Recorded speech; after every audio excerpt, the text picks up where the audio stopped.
Hi hello नमस्कार, आप देख रहे हैं सुपर थिंग्स और पेश है आपके लिए सुपर थिंग्स का एक और मजेदार एपिसोड। हमारे भारत देश में सभी धर्मों का बराबर सम्मान किया जाता है और वर्ष भर अनेक धार्मिक यात्राओं का आयोजन किया जाता है। लोग अपने परिवार, मित्रों और रिश्तेदारों के साथ देश के तमाम तीर्थ स्थलों की यात्रा करते हैं और पुण्य कार्य करते हैं। लेकिन एक यात्रा ऐसी भी है जिसे लोग सिर्फ देखने जाते हैं और यात्रा करते हैं खुद भगवान। जी हाँ, ये यात्रा है भगवान श्री जगन्नाथ जी की रथ यात्रा। तो आज मैं आपको बताऊंगा भगवान श्री जगन्नाथ जी के मंदिर और इनकी रथ यात्रा के इतिहास के बारे में। इसके अलावा कुछ ऐसी रहस्यमयी और चौंकाने वाली बातें भी मैं आपको बताऊंगा जो इस मंदिर से जुड़ी हुई हैं। दोस्तों, इस रथ यात्रा को जगन्नाथपुरी की यात्रा भी कहते हैं। इसका आयोजन हर साल उड़ीसा के पुरी शहर में किया जाता है। इस जगह के लोग भगवान श्री जगन्नाथ जी को अपने परिवार का एक सदस्य मानते हैं। हर शुभ काम उन्हीं से आज्ञा लेने के बाद शुरू किया जाता है। हिंदू धर्म के 4 पवित्र धामों में से एक धाम श्री जगन्नाथपुरी धाम भी है। यहाँ साल में कई बड़े त्योहार मनाए जाते हैं, लेकिन एक त्योहार जो पूरे विश्व का ध्यान अपनी ओर खींचता है वो है श्री जगन्नाथ जी की भव्य रथ यात्रा। श्री जगन्नाथ जी के मंदिर से गुंडीचा धाम तक ये यात्रा निकाली जाती है। श्री जगन्नाथ जी का ये मंदिर चारों ओर से 20 फुट ऊंची दीवार से घिरा हुआ है। इसमें कई छोटे छोटे मंदिर हैं और इनके बीचों बीच है मुख्य मंदिर यानी श्री जगन्नाथ जी का गर्भगृह। कहा जाता है कि वर्तमान मंदिर 12वीं सदी में राजा श्री अनंत वर्मन के शासनकाल में बनवाया गया था। ये मंदिर लगभग 10.7 वर्ग एकड़ में फैला हुआ है और इस मंदिर का शिखर 192 फुट ऊंचा है, जो एक अद्भुत चक्र और ध्वज से सुशोभित है।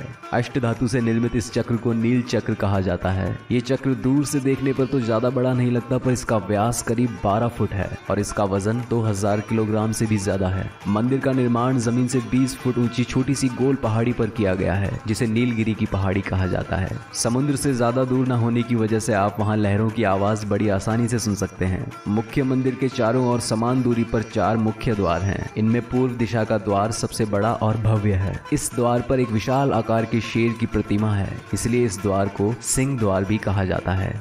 इस मंदिर को कलिंगा श्रेणी में बने मंदिरों का सबसे अच्छा उदाहरण माना जाता है। मंदिर के गर्भगृह में 3 मूर्तियां स्थापित हैं। पहली भगवान श्री जगन्नाथ जी की मूर्ति, दूसरी श्री दाऊ यानी कि श्री कृष्ण जी के बड़े भाई बलराम जी की मूर्ति और तीसरी मूर्ति इनकी बहन सुभद्रा जी की मूर्ति।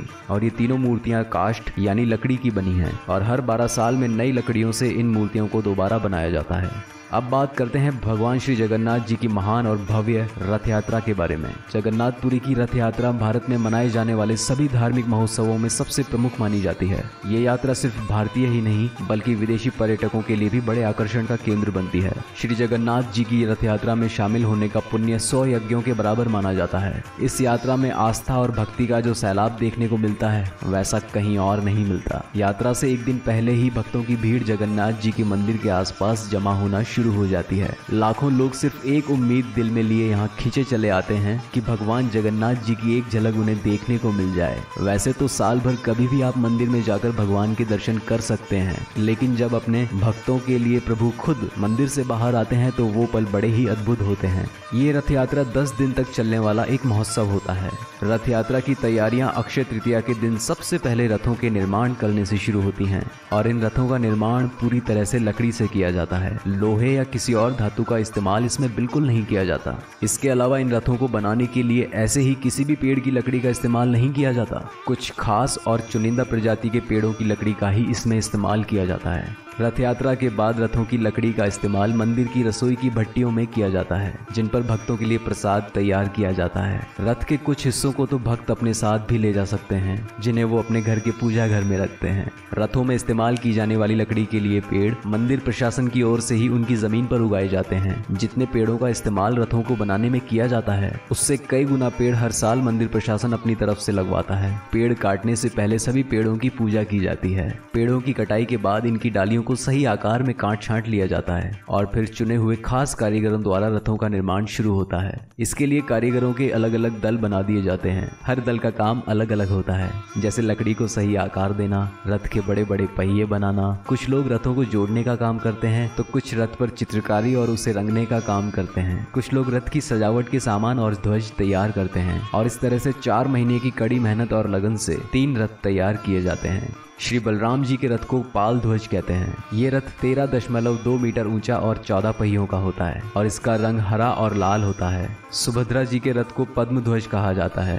12.9 मीटर ऊंचे इस रथ में 12 पहिए होते हैं और इसका रंग लाल और काला होता है। भगवान श्री जगन्नाथ जी के रथ का रंग पीला और लाल होता है और इसका नाम गरुड़ ध्वज होता है। इसकी ऊंचाई 13.5 मीटर होती है और इसमें 16 पहिए लगे होते हैं। पूरी तरह तैयार होने के बाद रथों को मंदिर के पूर्वी द्वार यानी कि सिंह द्वार पर लाया जाता है। मंदिर से प्रतिमाओं को लाने से पहले तीनों रथों को पवित्र किया जाता है और इनके ऊपर ध्वज और कलश को स्थापित किया जाता है। इसके बाद सबसे पहले मंदिर से श्री कृष्ण जी का सुदर्शन चक्र लाया जाता है और इसे एक रक्षक के रूप में जगन्नाथ जी की बहन सुभद्रा जी के रथ में रखा जाता है और इसके बाद एक एक करके प्रतिमाओं को सम्मान पूर्वक लाया जाता है। सबसे पहले श्री बलराम जी की मूर्ति को लाया जाता है और इन्हें लाते वक्त इस तरह से झुलाया जाता है जैसे बलराम खुद चलकर रथ तक आ रहे हों। इसके बाद सुभद्रा जी की मूर्ति को लाया जाता है, लेकिन इन्हें लाते वक्त पहले की तरह झुलाया नहीं जाता। इनका चेहरा आसमान की तरफ रखकर लाते हुए इन्हें रथ में बैठा दिया जाता है और इसके बाद सभी भक्त सिर्फ एक ही चीज का इंतजार करते हैं और वो है प्रभु श्री जगन्नाथ। जी हाँ, सबसे अंत में आगमन होता है भगवान श्री जगन्नाथ जी का और इन्हें भी बलराम जी की तरह ही झुलाते हुए लाया जाता है, जिससे ऐसा लगता है भगवान अपने भक्तों को दर्शन देने के लिए चलते हुए आ रहे हों।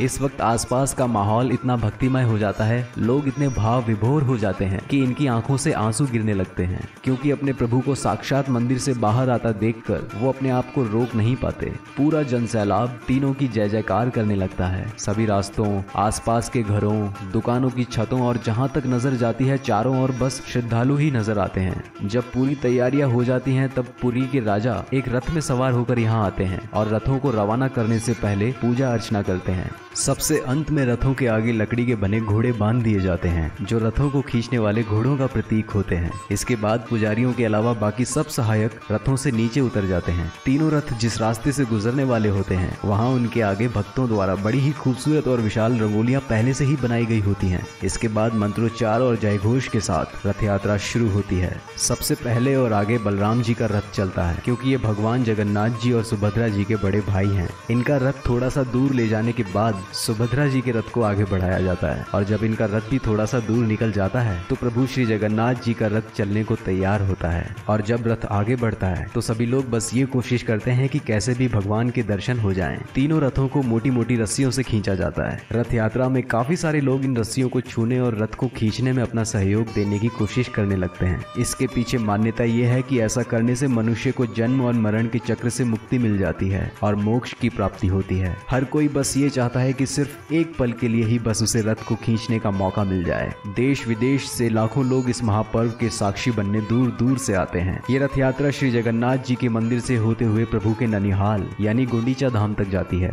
और इन दोनों मंदिरों के बीच की दूरी 11 किलोमीटर की है। गुंडीचा मंदिर का भी बड़ा महत्व है, क्योंकि इस मंदिर में ही श्री विश्वकर्मा जी ने इन तीनों की मूल प्रतिमाओं का निर्माण किया था। जब प्रभु मूर्ति रूप में यहाँ से श्री जगन्नाथ मंदिर की तरफ जाने लगे तो उनकी माता ने कहा कि जहाँ तुम्हारा जन्म हुआ तुम वहीं से जा रहे हो। तो प्रभु ने कहा कि माता हम अभी तो जा रहे हैं, परंतु आपसे मिलने हर वर्ष अवश्य आया करेंगे। और इनकी हर साल अपने ननिहाल आने की यही यात्रा है, जगन्नाथ यात्रा। और सभी भक्तों का इस तरह एक साथ मिलना इसे और भी ज्यादा भव्य बना देता है।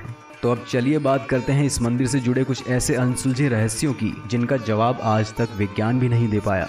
जैसा कि मैंने आपको बताया कि ये मंदिर समुद्र किनारे पर बसा है और मंदिर परिसर के बाहर समुद्र की लहरों की आवाजें भी सुनाई देती हैं, लेकिन अपना पहला कदम मंदिर के अंदर रखते ही लहरों की आवाजें आना बिल्कुल बंद हो जाती हैं और मंदिर से बाहर आते ही लहरों की आवाजें फिर से आने लगती हैं। इसके अलावा यहाँ की रसोई में हर रोज भक्तों के लिए प्रसाद बनता है और मंदिर में चाहे कितने भी भक्त क्यों ना आ जाएं, चाहे हजारों हो या लाखों, उनके लिए कभी भी प्रसाद की ना तो कमी पड़ती है और ना ही बर्बादी होती है। मंदिर का प्रसाद तभी खत्म होता है जब मंदिर में आए आखिरी श्रद्धालु को प्रसाद मिल जाता है।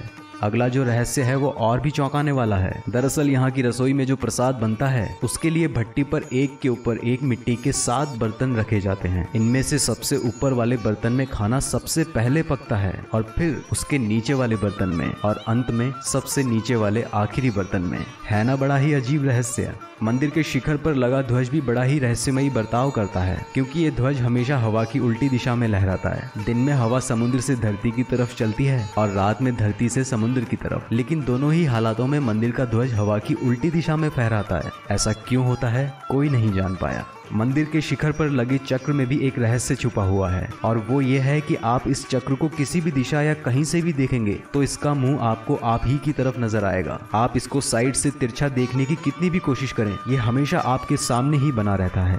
इसके अलावा इस मंदिर का एक रहस्य ये भी है कि दिन के वक्त इस मंदिर के गुंबद की परछाई तो जमीन पर पड़ती है, लेकिन इसके शिखर, चक्र और ध्वज की परछाई दिन के किसी भी वक्त जमीन पर कहीं नहीं पड़ती। अब ऐसा क्यों होता है, ये कोई पता नहीं लगा पाया। दरअसल ये पूरा मंदिर ही रहस्यमयी है। हमने आमतौर पर देखा होगा कि दूसरे मंदिर के गुंबदों या उसके ऊपर पक्षी बैठे रहते हैं या मंडराते रहते हैं, लेकिन इस मंदिर के ऊपर कोई भी पक्षी कभी नहीं उड़ता। साल का कोई भी मौसम हो या दिन का कोई भी वक्त, मंदिर के गुंबद के आसपास या मंदिर के ऊपर कोई भी पक्षी उड़ता हुआ आज तक नहीं देखा गया। इसके अलावा किसी भी तरह का विमान भी इसके ऊपर से नहीं उड़ाया जाता, और इस बात का जवाब भी किसी के पास नहीं है। जी हाँ, श्री जगन्नाथ जी के मंदिर के रहस्यों के आगे विज्ञान के भी सारे नियम बेकार साबित हो जाते हैं। तो दोस्तों, आज का एपिसोड कैसा लगा आपको कमेंट बॉक्स में जरूर बताएं, और जानकारी अच्छी लगी तो वीडियो को लाइक कर दें, और हमारे चैनल सुपर थिंग्स को अगर आपने अभी तक सब्सक्राइब नहीं किया है तो जल्दी से सब्सक्राइब करके बेल आइकन प्रेस कर लें, ताकि हमारी अपडेट्स आप तक सबसे पहले पहुंच पाएं।